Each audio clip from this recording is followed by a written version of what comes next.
صحیح. ڈاکٹر سید خان صاحب جن کا پہلے سوال تھا، انہوں نے دوسرا سوال ہے ان کا، ذکر اور درود پاک دونوں کثرت سے پڑھنے کا حکم ہے، ان دونوں میں سے کون سا عمل زیادہ کرنا چاہیے؟ الحمدللہ درود پاک زبان سے ہوتا ہے، ایک کلمات ہیں، ایک عبارت ہے، ایک دعا ہے. صحیح. جتنی ہو سکے حضور صلی اللہ علیہ وسلم کا ارشاد ہے کہ دنیا و آخرت کے ہر کام کے لیے بہترین وظیفہ درود ہے. صحیح. میرا اپنا عقیدہ یہ ہے کہ جو حضور نے فرما دیا اس کے بعد کسی پیر فقیر سے کوئی وظیفہ پوچھنے کی ضرورت نہیں ہے. میرا سبحان اللہ. ذاتی بے شک. عقیدہ یہ ہے. ذکر جو ہے یہ کیفیات قلبی سے ہوتا ہے.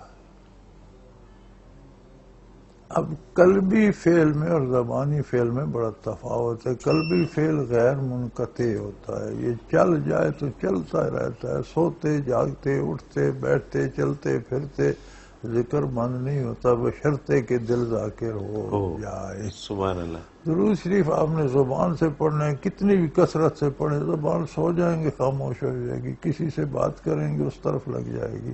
صحیح. کسی دنیا کے کام بھی تو کرنے ہیں نا، تو زبان اتنی فارغ نہیں کہ ہمہ وقت پڑھتی رہے. بالکل ٹھیک.